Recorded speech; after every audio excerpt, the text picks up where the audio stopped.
In Tomb Raider, Lara Croft is a fearless and independent daughter of an adventurer who was vanished years earlier. Hoping to solve the mystery of her father's disappearance, Croft embarks on a dangerous journey to his last known destination. Her determination to find her father sets her on a course to a mythical island somewhere off the coast of Japan. The stakes in this adventure couldn't be any higher, as Lara must rely on her sharp mind, blind faith, and stubborn spirit. Hello everyone, and welcome back to Movie Mistakes. And today we're going to show you a few of the mistakes that we found in Tomb Raider.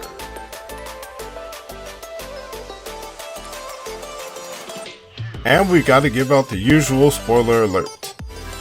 And if you want to join the Movie Mistakes family, go ahead and click the subscribe button and notification bell now. We'll keep you updated of all of our up and coming videos. So for our first mistake, note that Lara clearly tells us that it's been 7 years since she's seen her father. Was this 7 years ago? So believe me, I'm no expert in how long the battery life is in a camcorder, but I am fairly certain it is not 7 years. So the fact that she is able to grab the camcorder, power it on, and watch the full video, I think is unrealistic, even for a movie. Now, I mean, if the battery was on a charger, maybe.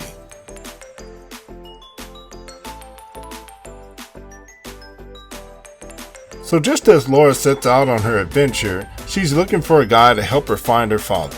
And in doing so, she gets her backpack stolen by this guy. So she chases him down, wrestles him to the floor, and notice here in front of these red and green crates, there's nothing, right?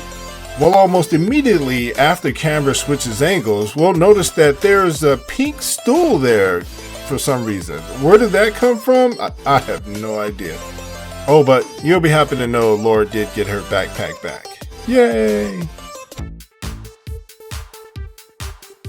So Lara has finally reached the island where her father is supposed to be. And I know we've skipped a lot of parts throughout this video to get to this part, but I really couldn't find a whole lot of mistakes up to this point. So we know that we all have issues with sweating. Some people sweat here, some people sweat there. I noticed that a lot of women sweat underneath their breast. But it appears that Lara doesn't have that problem, right? Well, after her discussion with Mathis, Lara gets up to go outside to get some air.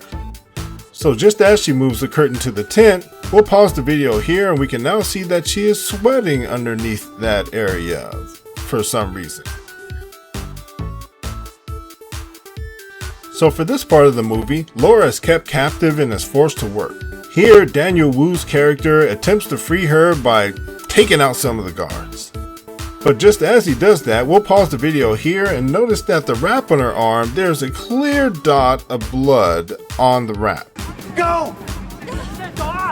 So as Lara makes her escape, she comes to a cliff. And right here, we'll pause the video again and take a look at that wrap that had the clear little dot on it before. Notice anything different about the wrap? I thought you would. So by this point in the movie, Lara has fallen off a cliff, washed down the river, saved herself on a rusty old abandoned plane only to fall out of that with a... Nigga fell through that. Since then, he kind of developed a speech impediment. Holy parachute?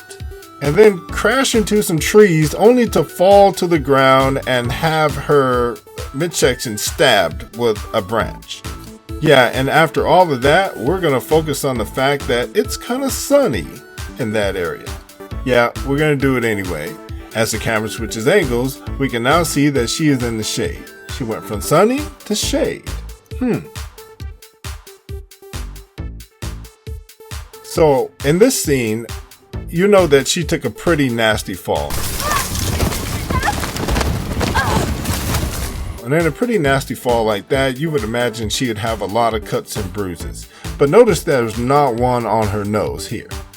But after she finds her father, has a good night's sleep, wakes up the next morning, and suddenly there's a scrape on her nose that wasn't there before.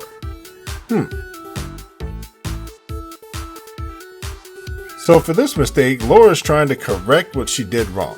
She helped the bad guys find what they needed to get to the tomb.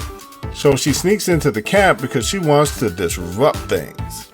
But while she's doing all that, we're going to pause the video here and focus once again on that arm wrap. Take note that it's tied pretty tight, no really frayed edges, looks almost like professionally done.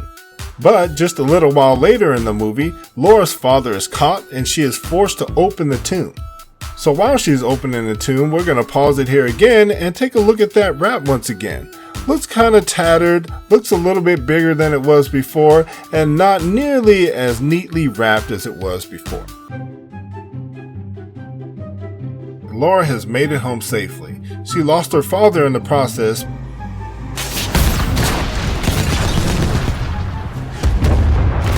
but she's okay, and she's come to grips with him not being there anymore. She has closure. So as Laura signs the papers, notice that Anna's hands are in her lap and not on the table. However, when the camera switches angles, Anna is sitting a lot closer to the table than she originally was, and her hands are now on the desk.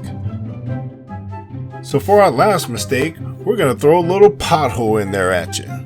Well, not really so much at you as it is at the film, but hey, we're going to throw it in there. So toward the end of the movie, Laura, her father, and the bad guys are on their way to raid the tomb. Well, realistically, Laura and her father don't want to, but the bad guys are kind of making them. And during their travels underneath, they are met with plenty of booby traps. One of which causes the floor to fall out underneath them. I mean, it is completely gone, the floor is. So why is that an issue, you ask? Well, I'll tell you. So after they reach the tomb, Mathis gets a sample of what he was looking for, and he's headed back out. Laura then is closing in closely behind him to try to stop him from getting away. But at the point where they meet is well beyond the part where the floor completely collapsed. So I guess my question is, how the heck did they get out of there? Was there another route they could take? I mean, because there's no way they could have gotten through the room where the floor completely collapsed, right? So what did you think of these cool Tomb Raider movie mistakes? Let us know which one was your favorite in the comments section below. And as usual, we want to say thanks to all our super fans out there. Be sure to leave a positive comment in the comment section below. Anyway, let me know what you think in the comment section below. And I must have forgotten, if you want to be a super fan, go ahead and click the like button, subscribe, and notification bell. I know it's a lot to do, but do it anyway. We'd appreciate it. And don't forget to let us know what you'd like to see us do next using the hashtag mistakes. Thanks for hanging out with us here at Movie Mistakes, and we'll see you next time.